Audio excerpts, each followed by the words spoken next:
Hi, everybody. Welcome to another week of Sip Happens. I am clearly the cooler host, Rosie, and with me today is... the last chapter of the book host, Sean. It's fair. You get there and you're like, oh my God, I just want to be over. Like, get me to the end. That's becoming friends with me is just like that. Yes. I've experienced that in our friendship so far. Is this why you won't let me book guests past April so that we have a hard out for our friendship? I mean, I'm just saying maybe, or we've been hanging out. And don't get me wrong, hanging out with you from like basically the time I'm conscious in the morning to basically the time my brain cells turn off at night has been great every Friday, but just a Yeah, break would you're be good. welcome. Sure, that too. Do we have a guest today or something? We do have a guest today, another friend who's going to learn how terrible it is to know me. Matt Neely, also known as Tacklin out there on the internet. I feel like there should be a drum roll. That would have been good before I said the name, maybe. Yeah. But you internet people may know Matt from his work with Jasper's Game Day. He's an editor for D&D modules and his work on dndmagician.com, all of which we're going to touch on once. He's back in the green room right now, Yeah. and Intern Steve is taking care of him. Yeah, there was something about his rider and making sure there were no green M&Ms, something like that. Anyway, he'll be out in a bit. What else are we doing what today? Else are we doing? I'm supposed to be doing your talk. I have your roles today. Oh, okay. I thought. I don't know. I guess we're drinking some tea. That's my Rosie impression. I think I do it better, but that's fine. What tea are we drinking? We're drinking White Peach by Adagio, which I have like destroyed. Yep. In but yeah. Oh yeah, you're holding it up. Cool. This was a try portion that they sent with our orders for some other stuff that we got in. There's not like a poem or anything on this, so I'm just going to read the ingredients. This is a white tea with apricots, natural peach flavor, and marigold flowers. This is from lot 59722. Does anyone want that information? I mean, maybe the people who made it. That's true. How long? What's the steeping? What are the steeping instructions? Our steeping instructions are steeping at 3 to 5 minutes at 180 degrees Fahrenheit or 82 degrees Celsius. Cool. So white tea is a young green tea. You need to be careful about your temperatures, or you will blanch the leaves and hurt the tea. Didn't you have a made-up term for that last? Was that last one or the one before? Oh, you're talking about tannin country, tannin land? Yeah. That's a different concern. That's over steeping. Okay. But yeah, you got to avoid the tannin lands too. Web capture has no idea what the tannin lands No, you're not speaking any words that are like real. Tannins are a normal word. Yeah, humans are normal. That's also true, web captioner. So, I mean, win-win. I feel like web captioner is just gonna say what web captioner wants me to be saying. Yeah. Do you have a cool mug to drink your tea out of? I do. I mean, it's a mug that I like. So a few years ago, when you work in the corporate world, you get used to like the same thing being given out at like every conference for a whole year, for a whole season, and like this mug should look really familiar to a lot of people. Matt is laughing, but this specific one is the Relief Bus Hartford family. My friend Brett Hartford works for an organization called the Relief Bus, which is a faith-based organization doing outreach and caring for homeless populations in North New Jersey and New York City. I was blessed to be able to support them financially for a long time, and this was one of the like year-end thanks for helping us out. And I love this mug. It's also like a nice mug, and it reminds me of the less fortunate, which is always something I like to think about when I'm drinking my very fancy tea in my very fancy room. In your very fancy shirt. In my very fancy shirt, yes. This shirt also attached to Newark, New Jersey for me. This shirt was custom adulterated by an artist named David Okendo, who is based out of New Jersey and Newark, New Jersey, who does the Metaphrase series. Go Google Metaphrase or Monk Puppy, one word, Monk Puppy, and you can see his work. He does a lot of cool stuff. He also does like archery and martial arts, and he's just like a fully formed person. That's amazing. Yeah, I was lucky enough to be able to commission this from him, and lucky enough to call him my friend. Cool. I have a mug. What's your mug? It's not as exciting. It doesn't have as good of a story, but it's pink with like gold sparkles. I love it. Yeah, it's fun. My water's done. Oh, already. we started our waters? Oh, no. This is a tea show. I'm going to pour mine in, even though I'll just keep track of time. As soon as I pour this in, we'll bring our guest on. Yeah, let's do it. Yeah. And then we check the time. Beautiful. All right. Let's bring Matt onto our show. Hi, Matt. Welcome to Sip Happens. Hello. I'm afraid that you've brought me on, and then Sean uses all these fancy words, and I sound like I'm lucky to be wearing shoes. So, I mean, yeah, that's accurate. No, like cannons and New Jersey and New Jersey is a fancy 2 words. You're drinking some tea, it looks like. Tell us about your tea. So, well, I've got 2. I've got my fancy tea and my backup tea. So, because I believe in being well supplied. So, my fancy tea is a spiced Mandarin oolong. And it needs to be steeped at 193 degrees for about 3 minutes. Sounds delicious. And I am drinking it out of my one-of-a-kind Gen Con 2018 mug that says the blessings of Ioun. Because my wife and I cosplayed as Sprig and Ioun from Critical Role in 2018. And so we had stickers made up, and everywhere we went, we were handing out the blessing of Ioun, and it was just a lot of fun. So that is my fancy tea. Then I have my backup tea in the covert knockoff Yeti mug, and that is because we can't necessarily say the name of the big box store. Yeah, we can. No one cares. Walmart. But this is orange and spice, if you're noticing a theme, but this is just off the shelf tea. This is from a store. This is, I can never say it right. Bigelow is how I say it. That may not I be love right. their teas. Yeah, Bigelow. So yeah, it's a great tea, and it's got a great flavor. But I also like my fancy tea as well. So. Heck yes. Well, you're our last guest came on with coffee. Yeah, you're making up for all our guests that are like, I'm drinking lemonade. And like our second guest who did that. Yeah, that's my impression of Jenny Loveday, by the way. I'm drinking lemonade. She sounds. Jenny's gonna love that.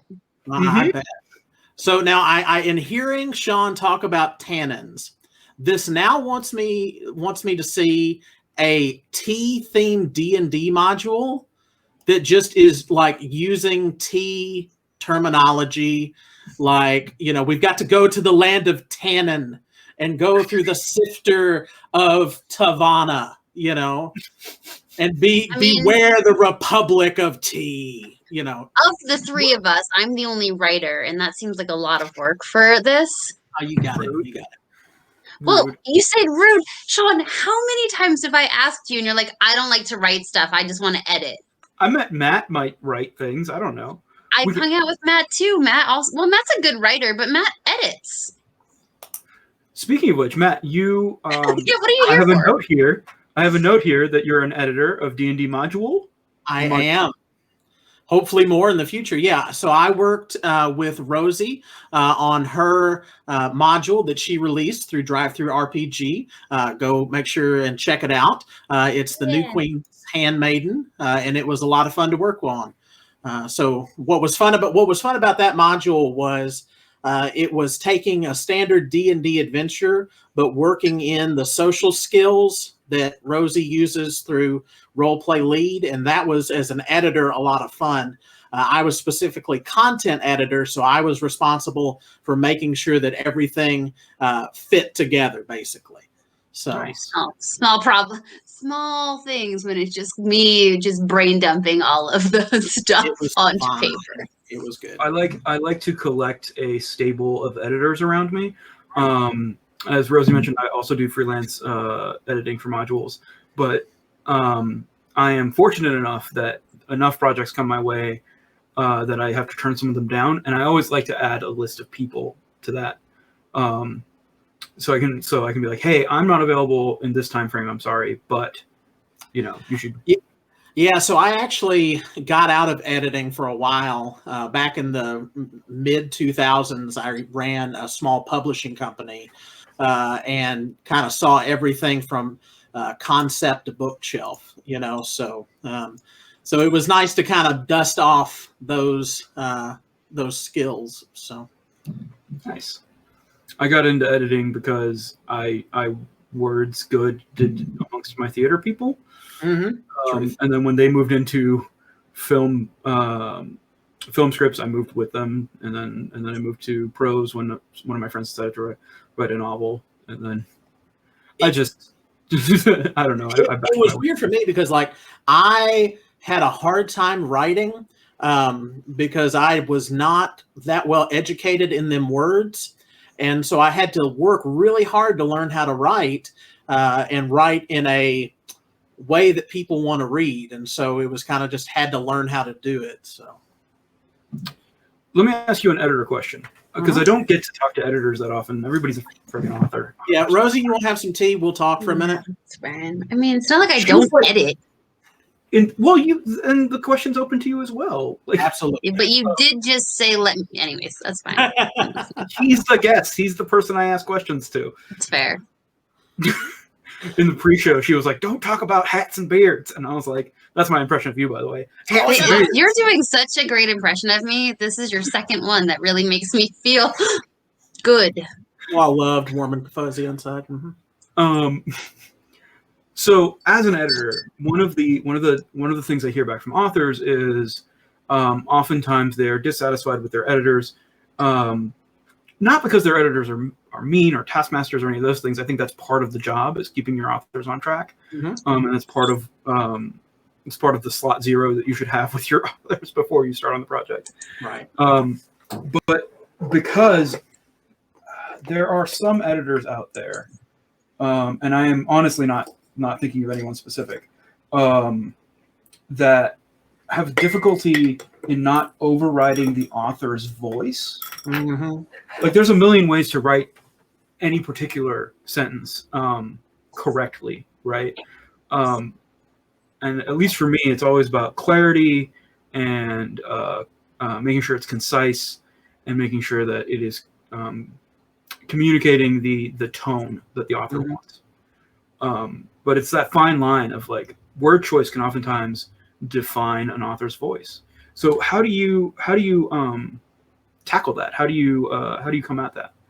So obviously, I feel that my responsibility as an editor is to do just what you said. My job is to preserve I am the middle person.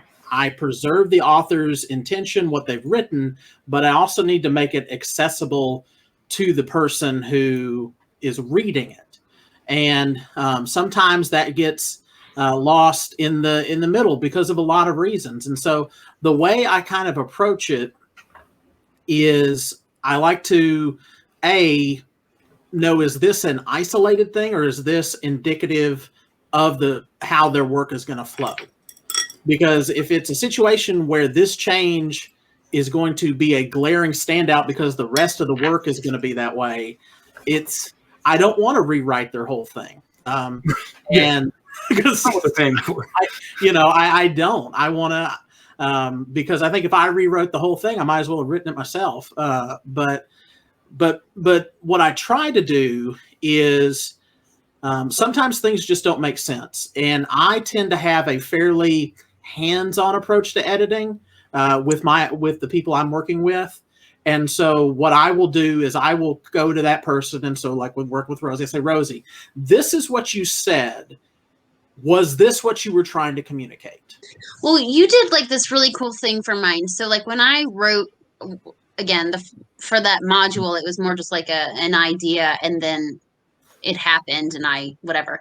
But you brought up this point. So one of the characters is like poor, and he does this magic trick, like the whole idea to get like the characters involved in it. It was No, in there before I showed up. I'm just making no, the sure. magic trick was there, but you brought up this really good point. So I had him doing this magic trick that was just like a coin trick, and he used a copper.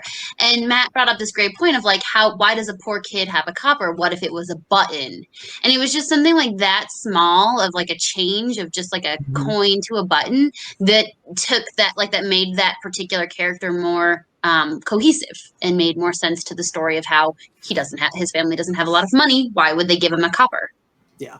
Right. That makes a lot Yeah. of sense. And so that was definitely a world building choice, and so we had those discussions, and sometimes, especially in the realm of like D&D modules, it can get very confusing if you're not careful. Because you're writing what is supposed to be a cohesive narrative in section blocks, and you got to try and get it all communicated. So I try to ask good questions.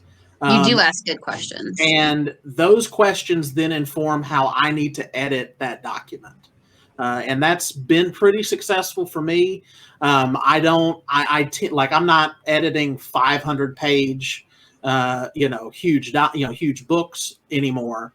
So I can take a little more time to be a little more intentional with trying to get that voice. Because one of the big challenges sometimes is everything can generally benefit from editing, but there's got to be a trust relationship between the writer and the editor, so that they trust that I am going to try and preserve what they have created. And it's a trust I take very seriously. Yeah. Agreed. Some of my author friends refer to the writing, especially the first draft, as working in the word mines. Mm. Yeah, there you go. Sorry, I should never. You should not have web captioner up while we play here. I've minimized it. All right, but yeah, they refer to it as working in the word mines, and then I'm like, yes, give me your word ore, and I'll bring it to the word refinery, and I will turn it into word gems. Absolutely, like, you've taken this too far. No. Well, and that's the thing, right? Is you look at any great product, and be it a book or a piece of technology or a piece of theater, anything, and it had to go through a refining process to take away those little, rough spots and smooth it out. And so it's not in the front, Or you can really tell when it didn't. Mm-hmm. Like every once in a while, you get like a director or a writer who gets big enough to just bypass the safety precautions of the creative process, and you get, like the Star Wars prequels. I'm going to be neutral and not throw. Yeah. I mean, I think there's great world building there. I can talk about Star Wars prequels all day. Let's ask Matt about magic in D&D before we start talking about Star Wars. I was doing that. That's what I was doing. I'm just saying it's like another topic that I have to sit out on because I've never seen any of that. What? Okay. Yep. No, I can't right now.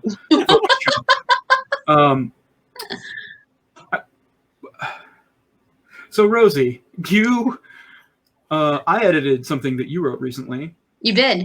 What did you think? Genuine question. What did you think of my editing style? I like it. So it's different. So like the editing that you, but I didn't. No, of course. Why would you? We'll just do this while we're recording it. So the purpose of what you were doing versus the purpose of what Matt, let's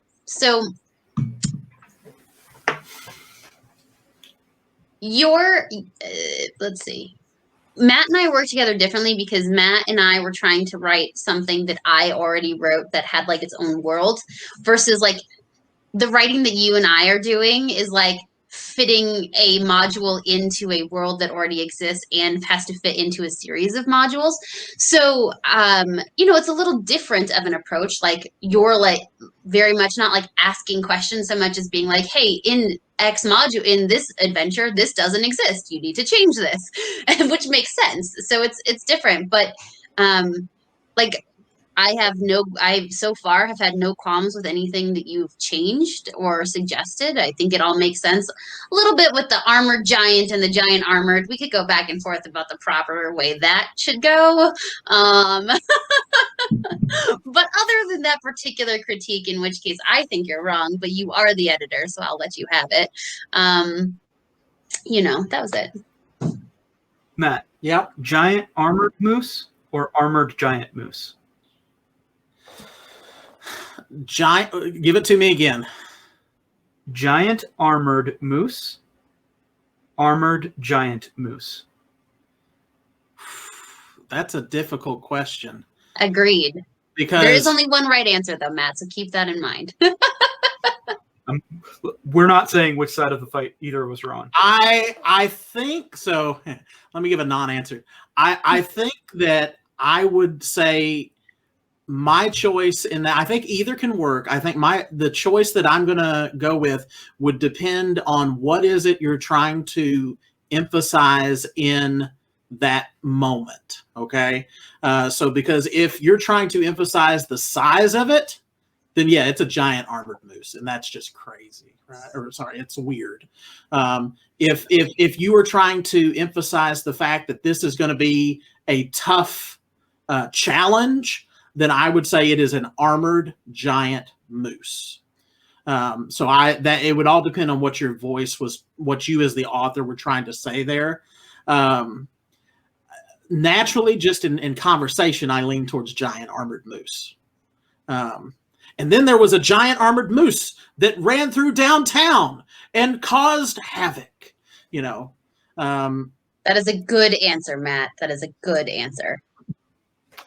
So I went the other way. I went with armored giant moose, and for a very specific reason. When reading it on the page, it sentence, a giant, comma. Like you see a giant, comma, armored moose. Which my brain as a DM trying to read through a module went, oh, there's a giant. Wait, no, there's a giant armored moose. Okay. But it was just that like hiccup of like because as DMs, I think when looking through modules that are pre-written, we get used to, like, you see a giant, a specter, and two white winter wolves, right? And expecting the beginning of that list because of that comma, which should be there because the armor isn't giant, right? Yeah. Anyway. Listen, I'm only giving you a hard time. I think you made the right. Like, I agree with your decision. It doesn't change the entire like experience of the module, so I'm not like lost in it. I don't get to hang out with editors that often. Now there's three of us. This is great. Yeah, it's an interesting situation because, like you say, the audience then, who is dungeon masters or game masters, yeah, they've got a vernacular, they've got a way of. But we didn't bold it. Usually, you bold it. Like that's your indication as a DM to know that is a particular stat block. Right, and so it just, or catwalk is what the web captioner picked up there. It's one of those things, if it was in a novel, I would say a giant armored moose because that narratively flows, but I understand Sean's point of in a D&D module setting, an armored giant moose, if that's the feel to it. But truth be told, I don't know about you as an editor, Sean, but I will not claim 100% consistency from work to work. So it may, in Rosie's module, it may be an armored giant moose, and then in the next one, it turned into a giant armored moose. Yeah, my autism brain is very process driven, but that still does not guarantee like consistency at that level. Yeah. Right. So hey, since we were talking about Star Wars, dndmagician.com. What's up? Yeah. So wow. Now is time for the backstory info dump. I'm gonna check my messages. Yeah. I'm gonna drink my tea while I listen, as though I don't know the story. So I have been involved in magic since I was 7, and Magic as in like Magic is in magicians, or like Magic the Gathering, because there's a lot no, yeah, fair enough. Magic is in like magicians doing tricks, decks of cards everywhere, that kind of thing. So I got involved with that at age 7. Okay. And it's been something I've done my whole life. And it was there for me at a very important time in my life when I was having some difficulties, and it helped me get through those difficulties. And the last 10 years, I have made it my side hustle. And so I go out when there's not a pandemic, and I'm out doing shows and doing, teaching and all kinds of things. And so that's what I've done the last 10 years.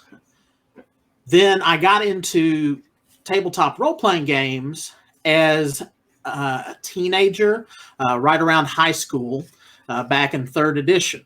And so it showed up during a very important time in my life. And I played Dungeons and Dragons.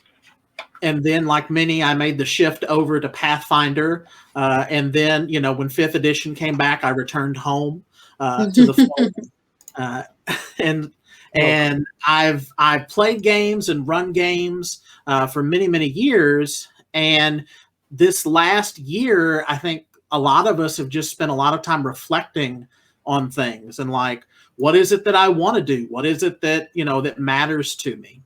And these two passions, gaming and magic, have always been there. They've been a constant in my life, but there was never an intersection of the two for me. And so at the end of last year, I made a decision that I was going to start from scratch on a lot of my magic stuff. And so I've got 3 or 4 magic projects that are up in the air. But that one of those projects was that I wanted to see if I could take a Dungeons and Dragons game and blend it with a magic show. And it's not something that has ever really been done before. There have been Dungeons and Dragons improv shows, and there have been kind of choose your own adventure magic shows. But to my knowledge, there's not been one quite like this. And I have no clue how it's going to turn out. This is an experiment. I talked to some magician friends of mine, and they were like, oh, this would make a great Fringe Festival thing. And I'm like, well, that's great. It's not going to start though. But the basic idea is that it is going to be an interactive experience like a Dungeons and Dragons game, but that there is going to be magic throughout that motivates the story and moves things along.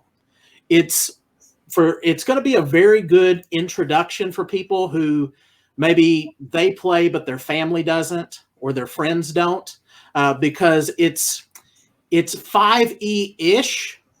So there is a lot of elements that people who play 5th edition would be familiar with, but there are no rules to remember because I want to engage in the story, not the rule set, and just have the fun shared experience of storytelling without having to worry about what was my modifier.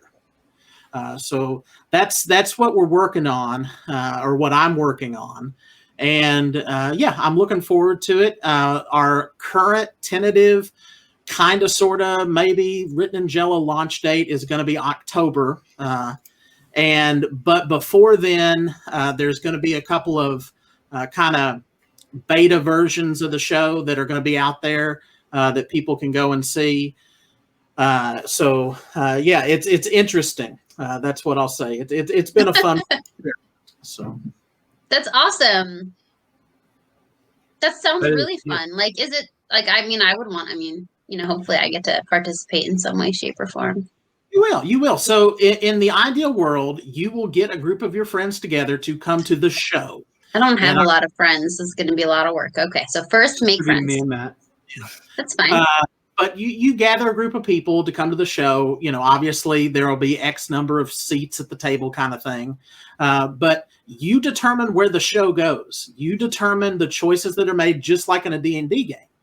And how many times have you gone to like a theater performance, a Broadway show, and you like the show, but you wish there had maybe been some different choices made. Always. Right. Yeah, because we have opinions, because that's who we are. Well, the show will allow for that. And so every show will be different because it'll be a different audience. It'll be a different choice that's made, and it could have a very different outcome. That sounds so cool. It's exciting and also scary because magicians don't like things going off the rails. And there's a good chance this will go off the rails frequently and often. Yeah, any good D&D game does. Right. That sounds amazing. Do you have anything that you could like sample for us? Yeah, absolutely.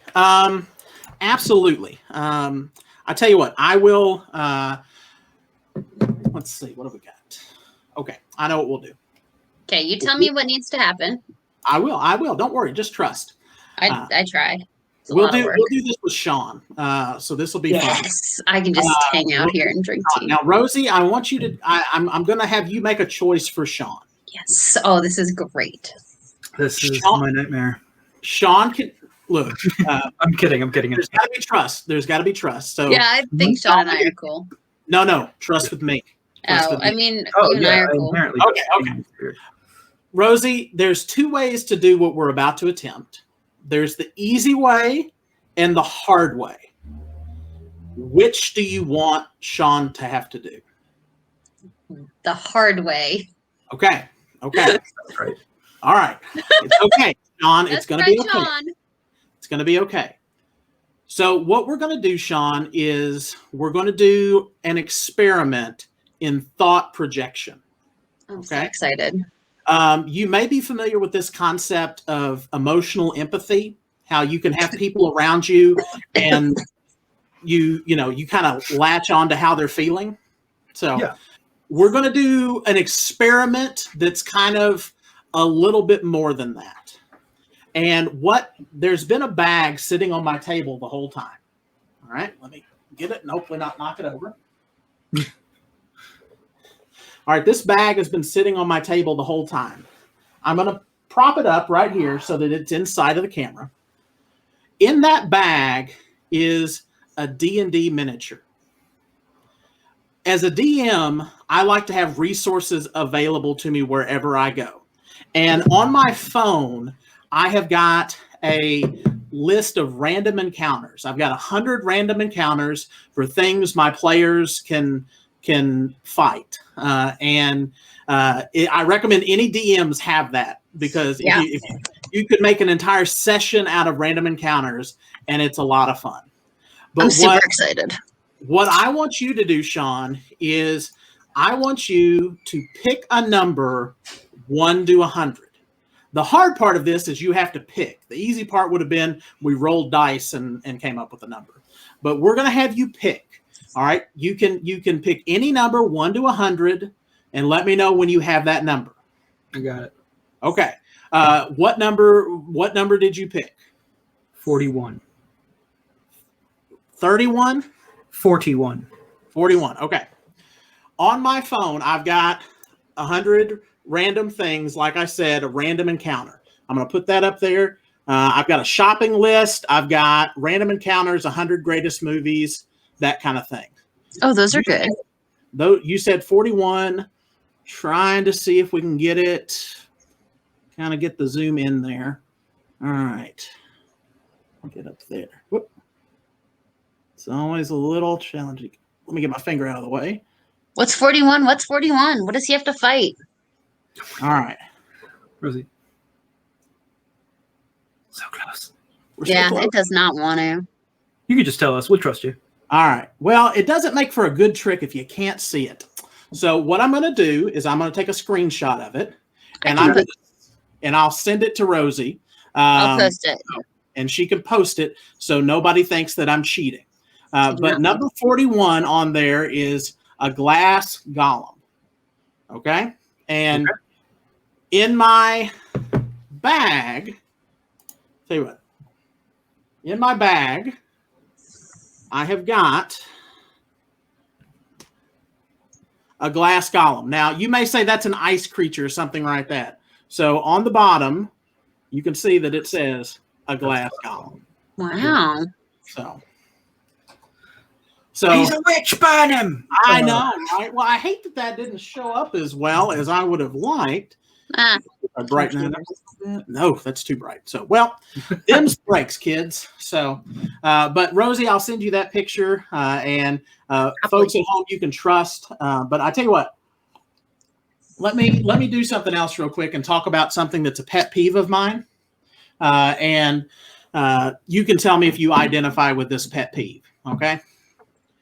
I even before the pandemic, I didn't like going to the store. I was not a fan, not my favorite thing. And even though we have made leaps and strides in the last year with not having to go to a store, there is still one thing that we have to do if we go and have to go to the store: return something. mm-hmm. There is nothing more frustrating than having to look at your foot, whatever you got from the store, and you've got to go return it. Like even Amazon, even if I order something off of Amazon, I still have to go to like a UPS store or something like that. And so I got to thinking the other day when I went to the store and they had something on my shopping list that I didn't want. And I was like, I don't want to go to the store. And so I thought, well, as a magician, maybe I could figure out a better way to return things. Now, patent pending, but what I wondered is if I could take that item and just remove it from the receipt. Do you get your money back? Yeah, that's great. It comes back to your account in like 24 to 48 hours. And yeah, and so it's great. It's even better than, if you were to return something, it's quicker than Amazon. The problem comes into play. What I found out is if you don't return something correctly, like let's say you return half of a shoe for whatever reason that you might do something like that. Well, then it gets a little twisted. And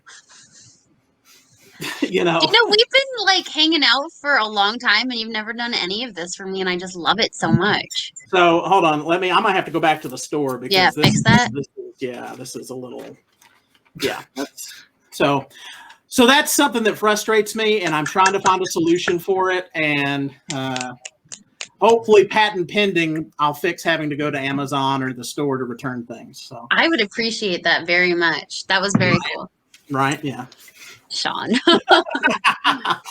Magic. It happens. Magic Yeah, is real. I love being a magician. I tell you what, there is nothing better than the childlike sense of wonder that comes with magic, and it's something that you don't see too often. You see it in good storytelling. You have that suspension of belief that just takes you into that world. You see that sometimes in movies, but with magic, if I do it right, it's just such a wonderful feeling and just a wonderful experience. I decided a long time ago that it's more fun to not try to figure out what's happening, and just, you're right, like suspension of disbelief, and then just let the magic happen to you. And bravo, sir, because you're some sort of evil wizard, obviously. Well, thank you. It's I enjoy. Unfortunately, sometimes just like sometimes you have a bad gaming table where maybe you don't gel with the DM or the players. You can also have that experience with a magician. And if a magician comes out and takes the attitude of I'm smarter than you, you can't figure this out, that's no fun. Nobody likes that. And so I'm a big fan of trying to foster an environment where we can just have fun together, and it generally leads to an amazing experience. So that is awesome. I did do a magic trick of my own though. I have a family heirloom, and if you check your vest pocket, is there anything in your vest pockets? There is. What do you got there? Is that, before you show it to me, is it a silver pocket watch? That's amazing. Yep, that's it. That's my trick. He has a silver pocket watch. What time is it though? Like what time, is it? I don't See, know. the pocket watch is broken because it's a family heirloom. What time is it? I have no idea. That is. Oh, well. Yeah, no, I got nothing. Rosie, what time do you think the pocket watch is? Well, out here it's like 6:03-ish. Uh-huh. But over there? Over there, I don't know. I got nothing. So I just, you're right. It's 6:03, but so I knew it. I don't know right. why it's set to Mountain Standard Mountain Time? because I'm in Eastern Standard, but that's a problem for another day. Listen, I told you I'd figure out a way to get your pocket watch out of your pocket. You did. That's that is our show today, folks. Thanks for showing up. right. This is the content they're here for. 45 minutes just for that gag. Yep. That sounds really cool. That sounds really, really cool. Mm-hmm. The whole concept of the show. I want to come. If people want to support you, Matt, can they? As you because you need costumes and all kinds of stuff, right? If you go to I'm working on 2 shows. That's how. So I'm working on this show that will be primarily done online and conventions one day. We'll see. And then I have another show that I'm working on with a director that is going to be a touring show that I do. So it's been, kind of loop back to editing. A lot of magicians are basically like self-published authors that didn't have an editor or even have a friend look at it. They just said, this is good, and they put it out there. And so for most magicians, they don't have editors or directors or those kinds of things. And so I wanted to challenge myself by getting a director, and it's been a very empowering experience to take something and bring it to the next level. So support your local editors and your local directors. That's awesome. Very cool. How's your tea, Rosie? It's pretty good. Cool. I'm having the same feeling that I had earlier. Like, it smells so good. Like, it smells like a peach ring. Like those gummy peach rings that exist. That's what it smells like to me. Taste-wise, it's like tea. Yeah, it's a little light on flavor, but I went in kind of expecting that because white teas tend to be a little light on flavor, tend to be very subtle. And again, they're very finicky creatures, white teas. And I'm really digging, I know it's supposed to be white peach, but maybe it's because I know that the ingredient is an apricot. I'm digging the apricot tones throughout. But yeah, it's very mellow and subtle. Yeah. But the smell is pretty distinctive. Yeah, I'm not like a fruit. Really, we've already established that I'm boring with my tea flavors. So a fruit tea isn't necessarily what I go for, but it's good. Yeah, it's fair. It's good. It's warm. I'm cold. I got cold over here. Oh yeah, it's what did we establish earlier? 46 degrees. I mean, that was several hours ago. That's tropical. 46. I know. Yeah. You're in the shit right now. I'm sorry. 34. I'm hitting the refresh button to see what it is. That was at 1:06 p.m. Okay, fair. 1:06 p.m. Mountain Time. Yeah, so now it's 36. All right, I'm refreshing as well. And there's no sun because it's late. We are. It's the middle of the afternoon. We are down from we are down from 50 degrees to 46 degrees here in Stone Mountain, Georgia. So pretty much we're all gonna freeze to death tonight. So it was nice. I'm just gonna turn my fireplace on. That's the plan. I wish I had a fireplace. I don't know what I would do with it in Georgia, but I like fire. Hey, my in-laws have a fireplace and they live in Houston, Texas.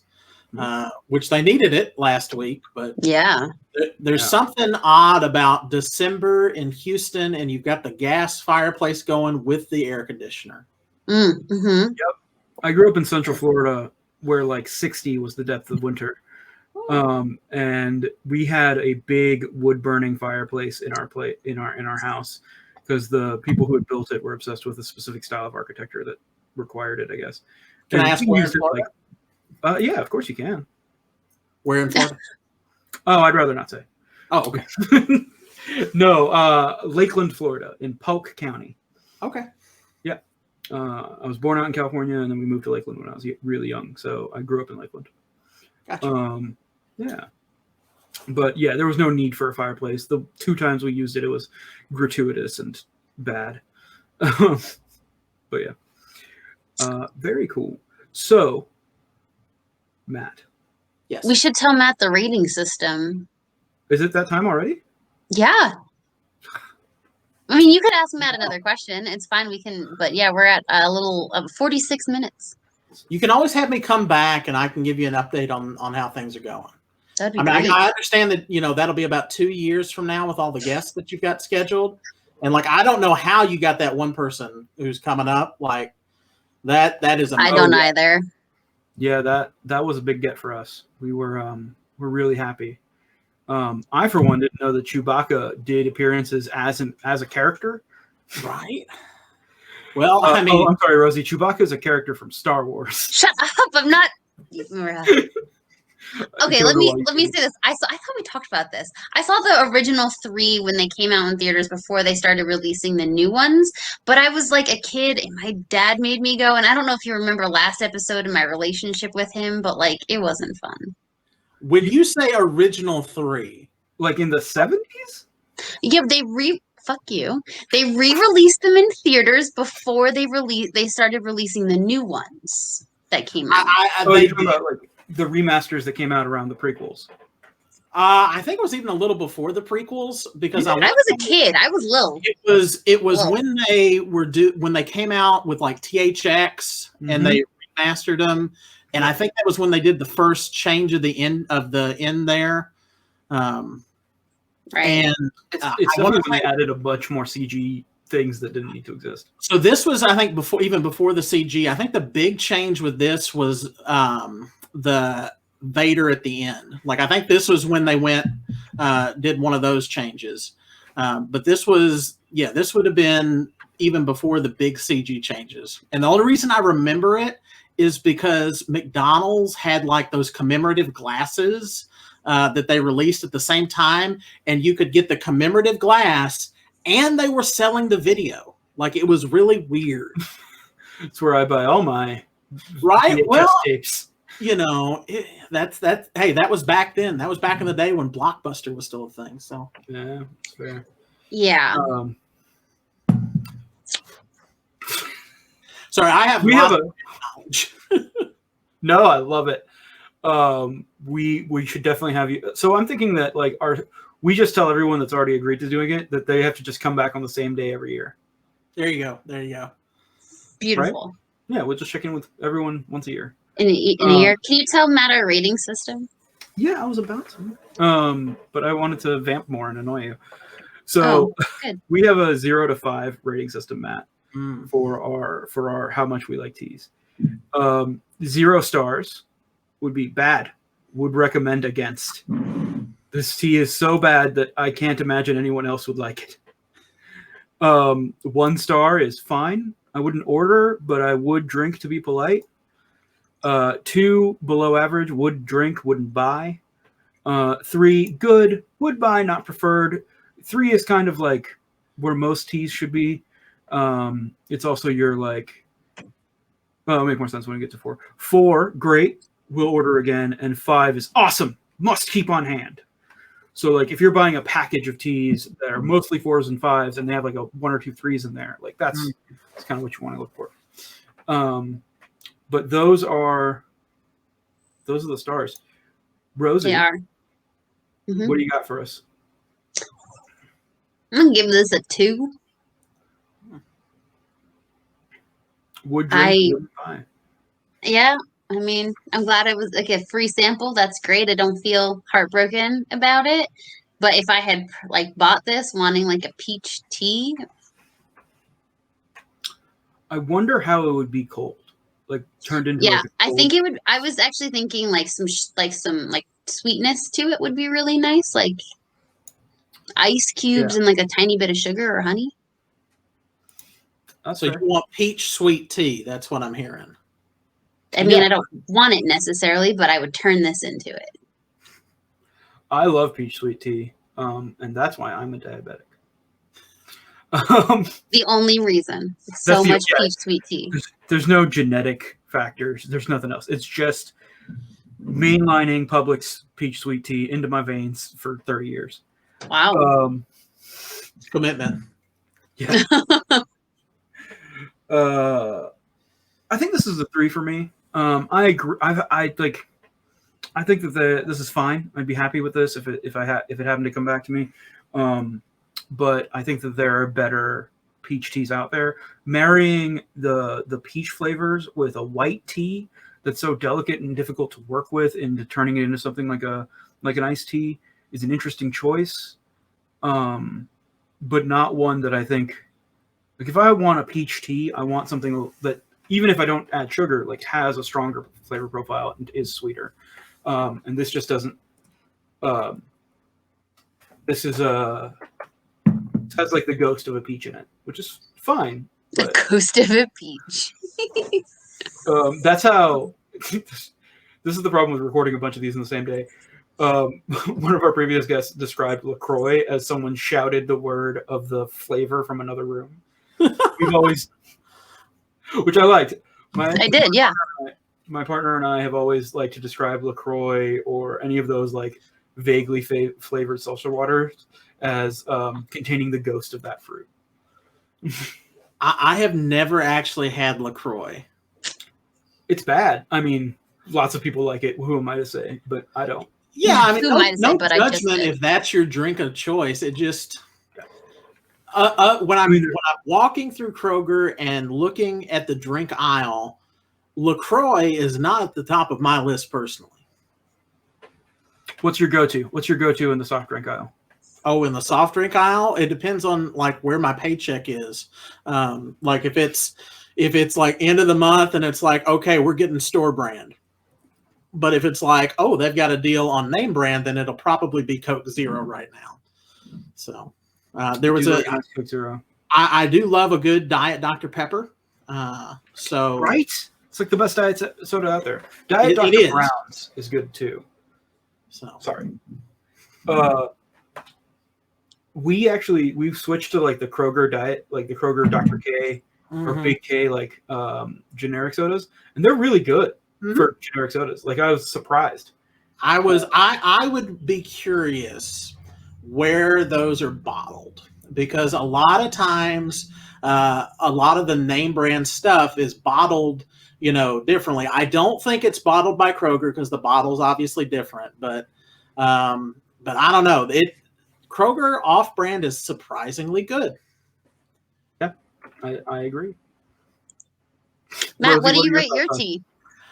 So I rate my spiced Mandarin oolong as a 3.5 or a 4. It's not going to be everybody's cuppa. I get that. But it's got a nice, just happy feel.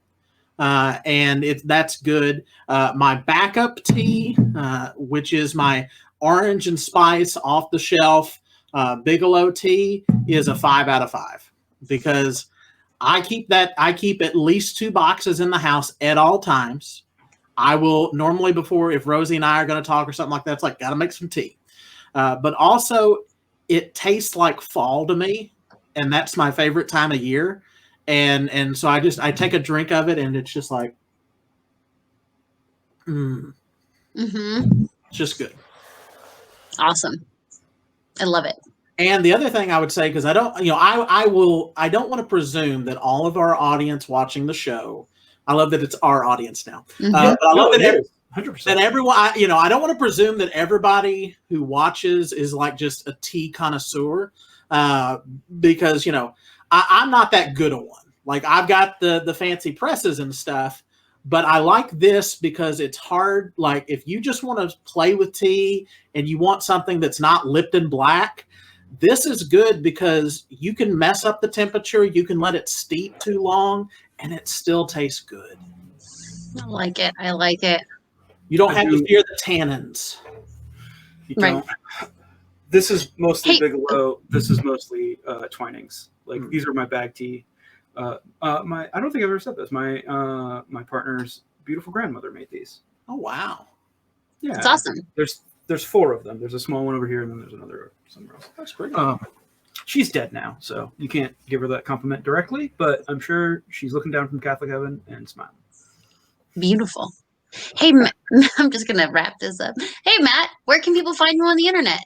So probably the easiest thing to do is go to dndmagician.com, and that's where I'm posting all of the updates and videos to the show.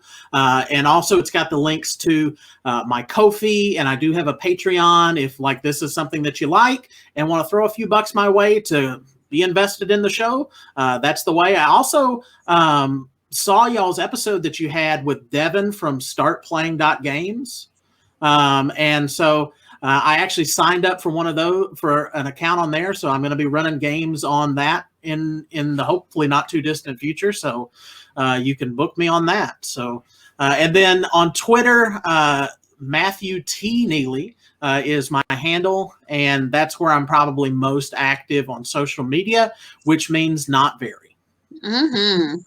Listen, he's got T in the name. Right. It's in the name, man. Rosie, where can we find you? Twitter at Rosie_games. That's a good one. You can find me there. Yeah. If y'all want to keep up with Rosie's new glasses. Yeah. I love my new glasses. And well, they're not new. By the time this episode airs, they're not new anymore, but they're new today. Yeah. So, but you could probably go to your social media and find multiple pictures of those glasses by the time this airs, I bet. It's probably true. I'm going to wear them a lot. It's what our audience wants. Yeah. Where can they find me? They can find me on Twitter at Sean Banerjee. I don't know how web captioner is spelling Sean. It got it. It got it. Except for your first name. It hates your first name, but it got it. I love that it can get Banerjee, but doesn't get Sean. It always spells your name wrong too, so I don't feel that bad. I love that it did a good job at 50% correct. So it's like, it's doing great, web captioner. You're only half wrong. Well, it gets Sean. It just doesn't get. It gets it the Gaelic way. It doesn't spell it. Yeah. Yeah. That's but my no worries. brother's It's not my middle real name anyway. It's true. Very cool. Thank you, audience, for hanging out with us. Thank you, Matt, for joining us today. Thank you for sharing your beardly wisdom with us, Matt. You're very welcome. I'm happy to impart my knowledge to such worthy individuals as yourselves. Great. Sounds great. Hey, what is it that we like to say? Sip happens. Sip happens. Sip happens.